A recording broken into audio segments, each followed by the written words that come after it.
Welcome to Brainfluence. I'm Roger Dooley. Today, Matt Dixon is with us again. He's a founding partner of DCM Insights, a consulting and training firm helping organizations improve client relationships. He co-authored the million-selling bestseller, The Challenger Sale, and the Jolt Effect book that we discussed on his last visit. Matt's latest book, The Activator Advantage, What Today's Rainmakers Do Differently, reveals groundbreaking research on how top professional service providers win and grow client relationships.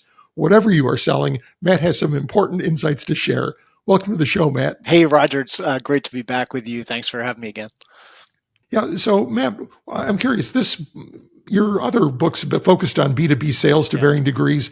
This one focuses on more of a specific category, professional services. What caused you to move in that direction? Yeah, it's actually Roger. It's a funny story, and this is actually a story we start the book with.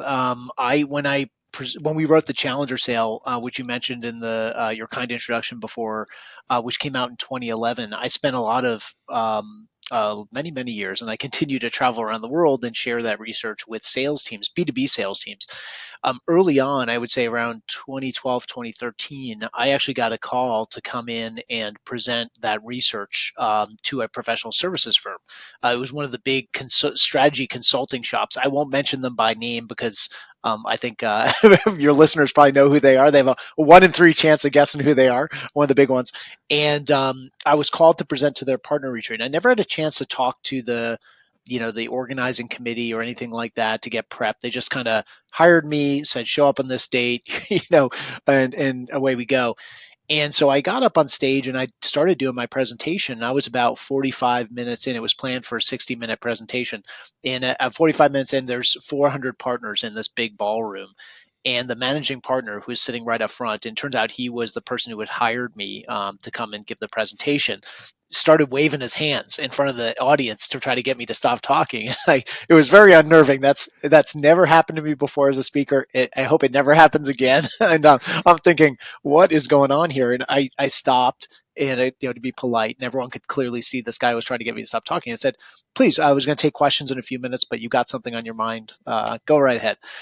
And he said, you've been talking for 45 minutes now about sales and salespeople and sales effectiveness. And, I'm sure we have a lot of clients who'd be very interested in this research. It's fascinating stuff. We do a lot of sales consulting here. But what you got to understand is that, and he gestures to the ballroom, these 400 parties, he said, none of us are salespeople. There's not a single salesperson in this entire ballroom. In fact, our firm doesn't sell anything.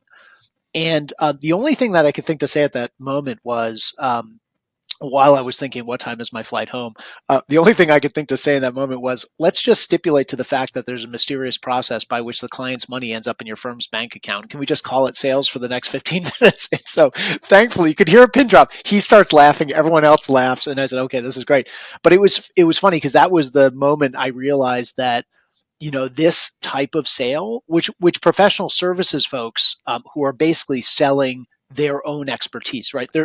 You're selling yourself, right? You're selling your advisory skills, your expertise, your consulting ability, your legal skills, your accounting skills. It's an amorphous thing. First of all, right? You can't touch it, you can't feel it like a medical device or a manufactured product or a piece of software. Even you can't demo it.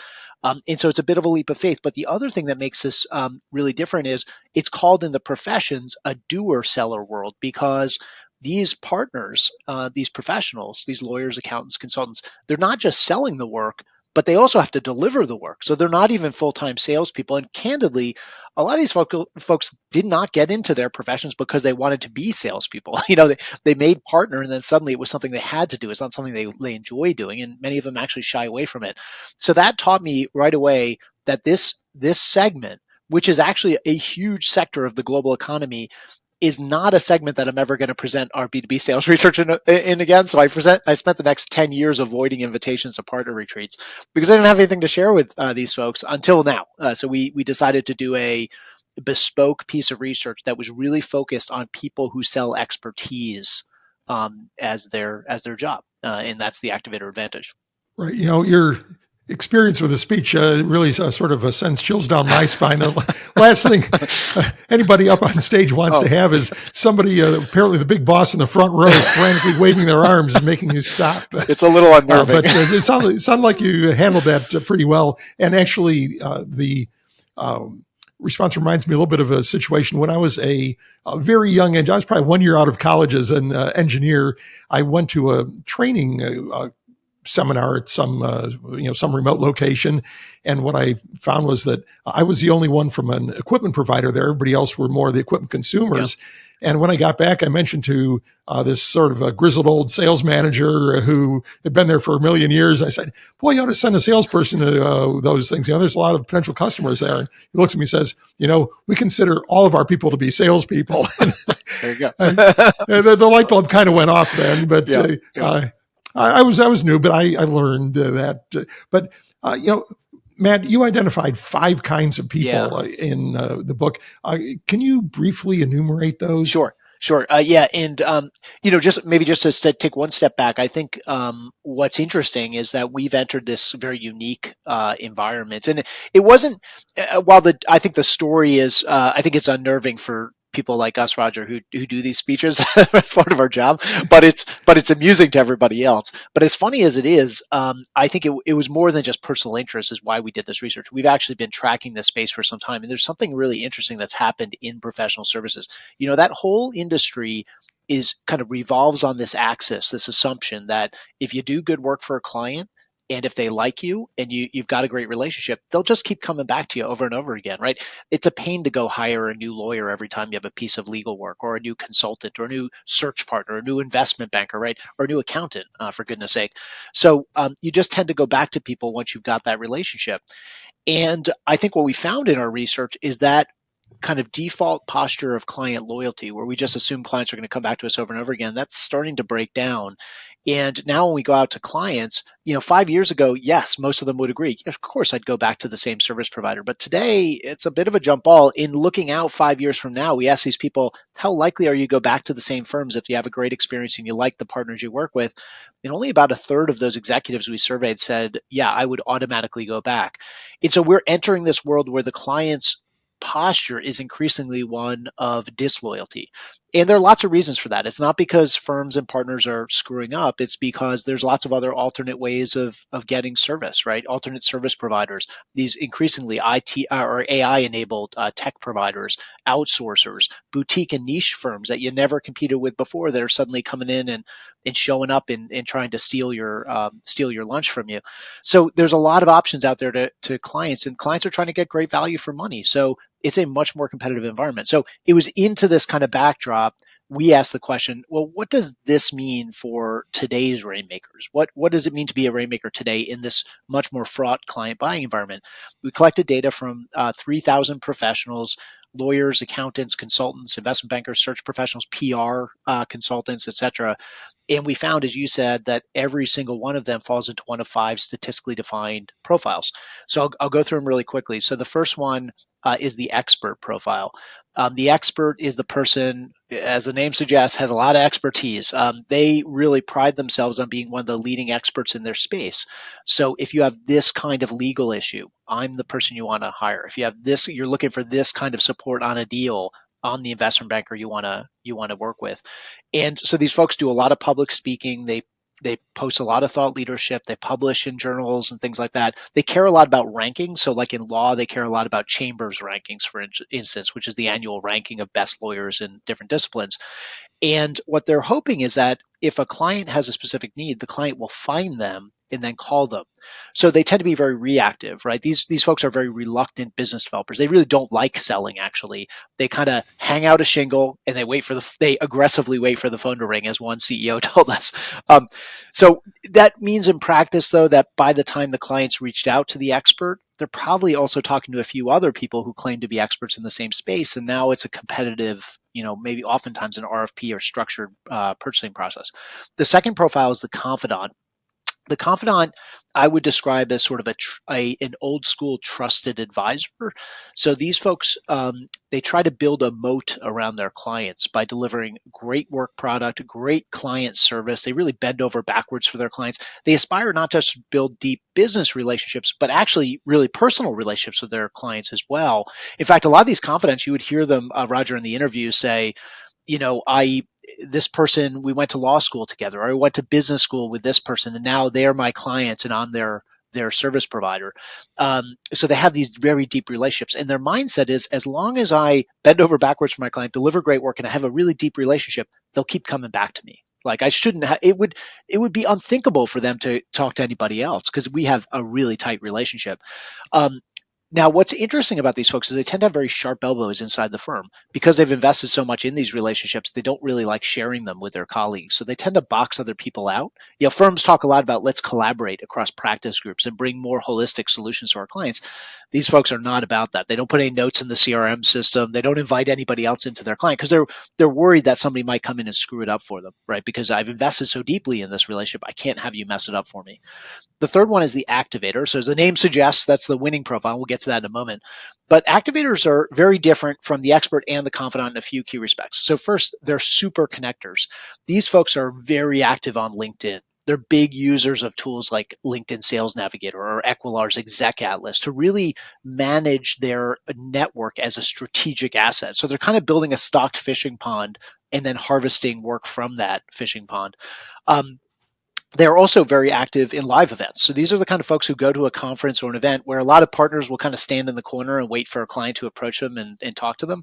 These folks, and mainly clumping with their colleagues, right? These folks are working the room. So they know who's coming to the event. They've set up breakfasts and lunches and dinners and coffees, and then they're working those connections after the event. Now, what's so interesting is the way that they turn those connections into paying client relationships. Is they are very focused on proactively bringing new ideas to those clients. So, how do I not wait for the phone to ring like an expert, but proactively reach out to my client with issues, opportunities, risks, growth ideas, things that the client might not even be thinking about, but bring those to them in advance so that I can shape the client's understanding of what they need, and ideally in a way that creates kind of a category of one, where I'm the only provider who can help them with this. Or at the very least, there might be others who can help you, but I've got a leg up because I'm the one who is thoughtful enough to bring you the idea and to alert you to it. Now, these folks are also different from confidants in the sense that they don't box their colleagues out. They look to bring their colleagues in. And the reason they do it is not just that they have a lot of pride in their colleagues, but I think more to the point, they know that in a world where clients are very they're kind of willy-nilly when it comes to sticking with their service providers. They're very quick to change service providers depending on their needs. These activators know that, look, if my client's buying from me for my expertise, that's fine. I'll take that all day long. But what's much better is if they're not just buying from me, but I have other colleagues across the firm supporting them on different initiatives and different opportunities. That creates more points of connection. That's the kind of relationship a client's going to think twice before they sever and go with a competitor. The fourth profile is the debater profile. The debater is actually, it's very interesting. I would liken this person, for those who know the challenger sale research, to kind of a challenger profile. They're much more focused on really reframing the client's understanding of what they need. So these folks come in, they tell the client they're thinking about it all the wrong way. I interviewed a search partner from one of the big search firms, and he does CFO searches for big Fortune 500 companies. And he said, look, every time a Fortune 500 company hires a CFO, they bring in all the big search firms. Like everyone's coming in and pitching because it's a big hire. It's a strategic hire. And so everyone's coming in pitching. He said, my goal is that I come in and tell the hiring committee they've got the job spec all wrong. They're looking at totally the wrong talent, right? You need to be looking over here, not over there. And I asked, like, oh, how does that work out for you? And he says, well, I lose like 90% of the time, but the 10% of the time I win, the client tells me it's because I help them think outside the box. I really reframe their understanding. Now, tipping my mid a little bit to the results, those folks don't do very well when you look at the performance analysis. And what was so interesting to me as one of the authors of the Challenger sale, because that's a winning profile in B2B sales, these are the top performers when you're selling a product, is that when the person is the product, when you're selling yourself, it's a little bit of a tough posture to adopt with your clients. There's a time and a place. Clients tell us, for my partners and my firms I work with, to push my thinking and push me outside my comfort zone and challenge my thinking. But if every time I sit down with you, you're telling me I'm doing it wrong, like, I don't have time for that. Yes, ultimately a relationship-based sale. So again, if you're selling a product, you can get away with it. If you are the product, it's a different ball of wax. And then the last one's a problem solver. The realist. So the realist is very focused on problem solving. The realist is the I would call them the above board, transparent, honest truth teller with the client. And those all sound like great things, but the way they come across with the client is very glass half empty. So they're much more about telling the client that things are going to cost a lot more than they think. They're going to take a lot longer than they think. The outcomes are going to be less impressive than they think. They're all about tamping down expectations. And the reason they do it is not because they're Debbie Downers. The reason they do that is because they know that clients have been burned by professional services providers. Everybody has had a bad experience with a consulting firm who's left them holding the bag on a big set of implementation recommendations, but with no plan to do it or no support to do it. The lawyer who likes to send the surprise invoice that you weren't expecting, or that is twice what you had budgeted for that legal matter. We've all had these experiences before. That's why realists are so brutally honest with the client. But again, tipping my middle a little bit to the results, but they don't do very well either. The reason is that clients say, look, I appreciate the candor and the transparency and honesty, but I want my partners to paint the art of the possible, not just what can't be accomplished, but what could we accomplish together? What might we be able to pull off if we work really hard at this? And so I think it's just that negative posture, that glass half empty posture, that rubs clients the wrong way. So those are our 5 profiles. They're pretty evenly distributed, but you do find interesting peaks and valleys. Like if you look at law or consult or accounting, you find a lot of confidants, for instance, and that doesn't surprise anybody who works in a law firm or an accounting firm. In consulting, you find a lot more realists. So there's kind of interesting peaks and valleys of the population, but generally speaking, they're pretty evenly distributed. Well, Matt, if the activators are the one that make the sales or make the rainfall, what percent? You probably don't want 100% activators on your team. What is a reasonable percent to shoot for? I'm sure there's a broad range, but since that nobody is probably a pure anything, a pure activator or a pure realist, but how many of these do you need? And then I guess a second thing is, how do you develop them? I mean, if you've got this team, you say, gee, I've got some people maybe kind of lean as activators, but I don't really think I've got anybody that meet those criteria. How do you develop your people or recruit them? How do you deal with that? Yeah, it's a great question. So I think I'd say a couple things. One is that activators, and you hit on this point, Roger, just in your question itself, is that the way we teach this to partners is that these are not mutually exclusive profiles. So in other words, every single partner out there in the world has all 5 of these approaches. Actually, the way I like to think of them is like the equalizer bars in a stereo. You got your bass and your treble and other ways that you can dial in the sound exactly to your liking. And so what we tell partners is, don't think about it as, I want to go from being a realist to being an activator. What you want to think about instead is, I've got some activator, I want to increase the levels, right? And what we found is, so we've got a diagnostic we do that's built back from the research, and we've run this now with thousands and thousands of partners around, well over 100 firms around the world across all segments of professional services. And it gives you a 0 to 100 score, an activator score after the diagnostic. And we find it follows a pretty, as you would expect, a normal distribution. So you got a lot of folks who are, below 20 on their activator score. You got a huge chunk of folks in the middle from like 20 to like 80, right? There's a big bell curve. And then you got a handful of folks, another 20%, who are kind of off on the right hand side. They have very high activator scores. So to answer your question, I think most firms would find that probably about 15 to 20% of their partners fall into that activator profile already without them doing a thing. But then the more important question is, like, how do I get everyone else to actually do a little bit more of what the activators are doing? And specifically, those folks are kind of stuck in the middle, right? Can I move the needle a little bit and try to get them to do a little bit more of what makes those activators who they are? So I think that gets down to obviously coaching and training and development and all that good stuff. But specifically, what are we training them to do? So I think if I were to sum it up, in our book, we talk about the activator model. We talk about the mindsets and the habits and the specific tactics and techniques. But at the highest level, there are 3 key behaviors that set activators apart. The first one is that activators demonstrate a commitment to business development that is very unique in professional services. Remember, this is a world in which people sell because they have to, not because they want to, right? It is a very different world, and it's all. And for people who don't want to do this and aren't comfortable doing it, what ends up happening is that client work will crowd out any time they've allocated for business development, and then what they end up doing is just waiting for the phone to ring or waiting for a lead to come in from marketing. And so if we need our people out there like an activator, and activators are very different. Activators don't, get do BD when they get around to it. They have a cadence and a routine that's almost on a daily basis, right? It's not huge chunks of time, but it's 15, 20 minutes here and there in pockets of the day to build pipeline, to work opportunities, to propose new ideas to clients, to cross sell and collaborate with their colleagues. And the question is like, how do we get other people to try to develop some of those muscles and some of those routines and ideally develop a little bit more of that muscle memory?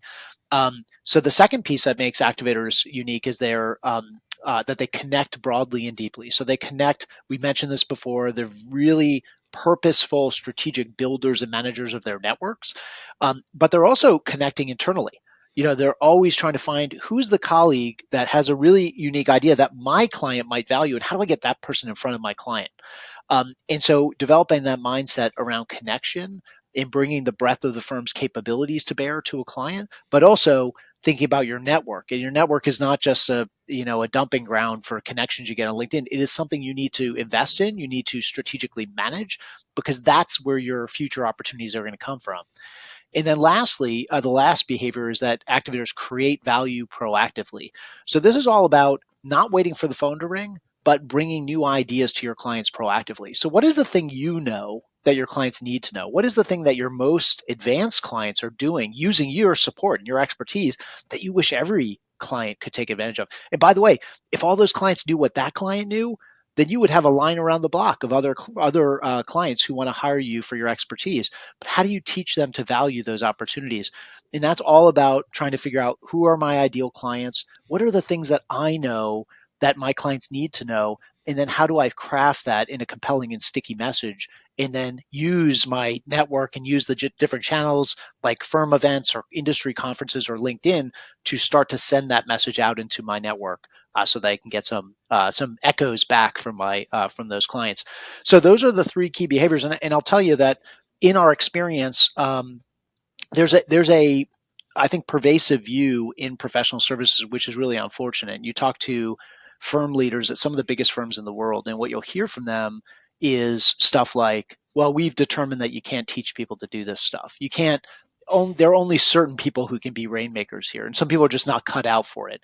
In our experience is the exact opposite. That if you take your typical partner who has kind of a low to moderate activator score, that with the right training, with the right focus, not trying to go from 0 to 100, but trying to move the needle a little bit, you can see real demonstrable improvement, and then the business results follow. You see bigger pipeline, you see more closed deal, you see higher rates that they're achieving with their clients. It doesn't happen overnight, but when firms are committed to this stuff, everyone can get better at this. And that's often the question I ask these firm leaders who are convinced that only a small handful of their partners can ever be rainmakers is, maybe, but do you believe that every partner can get a little bit better at this? And most leaders agree to that. They say, yeah, I think we can all get a little bit better. But I still think that only, and that's true. You're always going to have a small handful who are your rock stars, right? But everyone, in our research shows that, in our experience shows that everyone can get better at this. Yeah, kind of interesting. I had an old business partner who had been a sales manager, and his maxim was, when he was confronted with a salesperson who was underperforming, was that almost always the problem was they were not engaged in sufficient sales-related activity, that they were doing other stuff. They were researching, they were thinking, they were agonizing over why they weren't making sales, but simply steering them in the direction of doing more of what they were supposed to be doing almost always cured the problem. Now, a little bit different situation where you don't have people who aren't salespeople, but if you just nudge them in the direction of those activities that will help, it's bound to produce some results. And that nudge concept, Roger, is really, really powerful, and I think is really important here, right? Because what's so interesting, and you've hit on a really important point, is in most professional services firms, these are democracies. So it's actually quite different from a sales organization. Like you and I both heard the adage, like if it's not in the CRM system, it doesn't exist, right? And like we're going to sell this way, and this is our go-to-market approach, and this is our sales methodology, our sales process. And so heads of sales in a B2B sales organization can drive an edict from on high and say, this is what we're doing. And if you don't want to do it that way, there's the exit. You can't do that in a world where the salespeople, the partners, own the firm. And the person who's telling them to do stuff was actually elected. Not they weren't hired by the they were elected by the partners. And so it creates a very interesting dynamic. So you're dealing with a couple of funky things here. You've got people who don't want to be selling, right? For the large majority of them, they don't have a natural aptitude or affinity for it.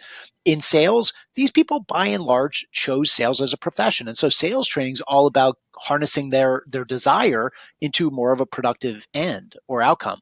So if you think about Challenger or Jolt as an example, when we're teaching people to be activators, a lot of it is about getting comfortable even with the idea of commercial interactions with clients. How do we do it without being pushy or aggressive or kind of salespeople, right? Because this is something they really shy away from. Sales is a four-letter word in most professional services firms. The other thing is, again, it's a democracy. They don't have to do what they're learning. They could go back to doing what they were doing before. And so you got to nudge them exactly as you're saying. You got to create that desire to improve and that pull through. And a lot of that comes from those little kind of incremental improvements that they look back on 3, 6, 12 months later and say, holy smokes, I can't believe how far I came, right? But it is a very different behavior change game when you're talking about partners in a professional services firm than salespeople. Matt, you surveyed a few thousand people for this project. Surely there were one or two things that surprised you. You probably went in with some expectations, and what surprised you at the end of the process? Yeah, there's a couple things I share with I've learned to be surprised by lots of things, and when we go about this, I find that when we go out and do this database research, whether it gets Challenger, it's Jolt, it's Activator, we find all kinds of surprising things.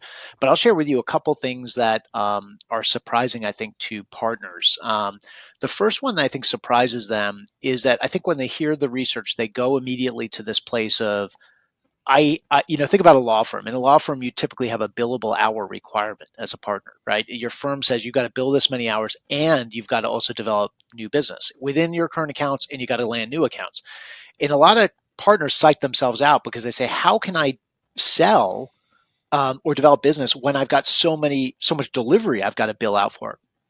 And I think when we show them, and so they assume activators are just not doing the delivery work; they're just focusing on sales, and they're sending all their delivery work to their their underlings or to their team or to other people, their sales focused partners. But when you show them that actually these folks spend not that much more time selling than you do, but they just do it more effectively, and they're much more thoughtful, and they're focusing their time in the right highest leverage areas. That's kind of a little bit of a brain twister for partners.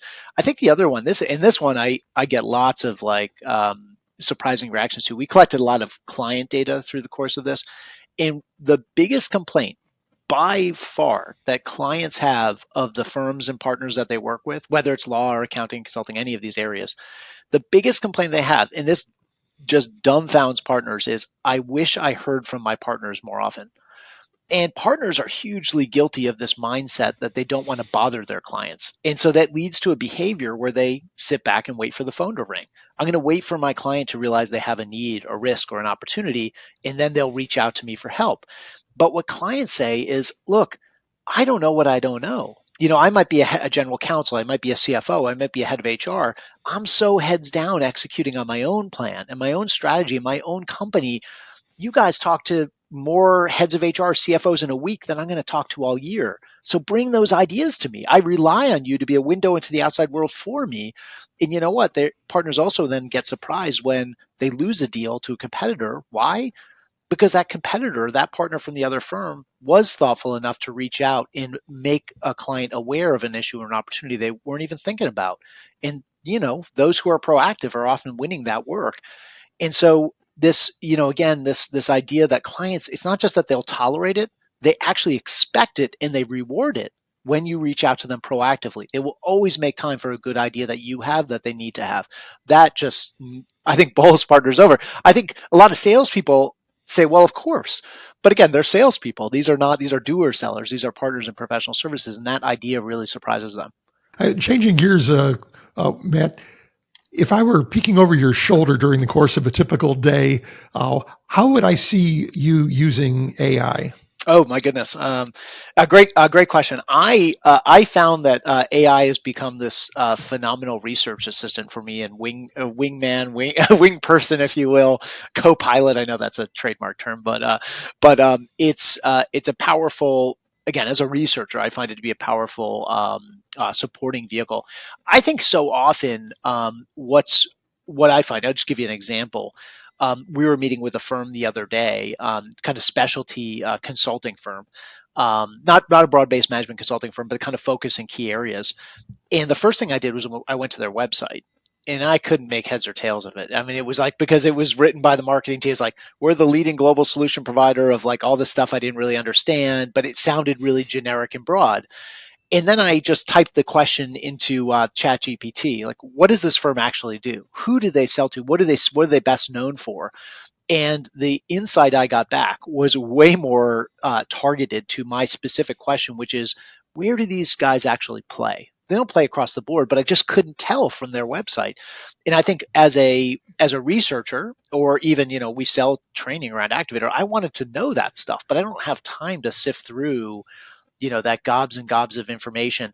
Now, to get to the answer, there are other ways we use it as well. So we put together a lot of content, and so I found it to be a really powerful, I would say, atomizer. What I mean by that is I might record some content for our company, or write some content, and I want to be able to use this in different places like LinkedIn, in little soundbite kind of ways, or on our website, or other places. And it's really good at taking an hour of content and figuring out, like, what are the themes in here and what are the nuggets of information, and then kind of packaging it up. It's not perfect, but it gets me a lot of the way there, versus me having to spend hours and hours and hours doing it. So those are just a couple of examples. Obviously, stuff that we're all using it for today, like doing Zoom calls and interviews, whether those are research interviews, sales conversations, even team calls, and getting those summary notes afterwards that are, again, pretty good. Like, not 100% accurate, but pretty darn good. And it just saves you so much time, especially if you miss the call. And it gives you that kind of digest of, here's what happened, here's where your name came up, here's what actually happened on there. That was stuff that, again, this has happened so fast, but it just a couple of years ago, it was just like, there's technology that can do that. Today, it's very commonplace, I feel like. So it's pretty fun just when you look at the little steps in your workflow and how much you're actually relying on AI, oftentimes without you even knowing it. I mean, so much of the stuff is like, I'll go and Google something, and you've got Gemini right there, and it's producing, like, that's the first thing that comes up.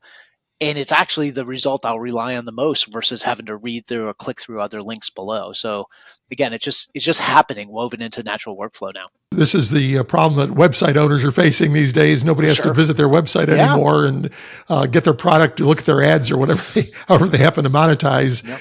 Do you have a preference among the big large language models, ChatGPT, Claude, and so on? I don't, I don't know that I have a preference, per se. I think others on my team, the research team or the product team, who use this stuff, like, all day, every day, would probably have stronger opinions than I do. Again, I tend to like when it's served up to me in an easy way and it's woven into platforms I'm already using, whether that's like G Suite stuff, or it's Microsoft stuff, or Zoom.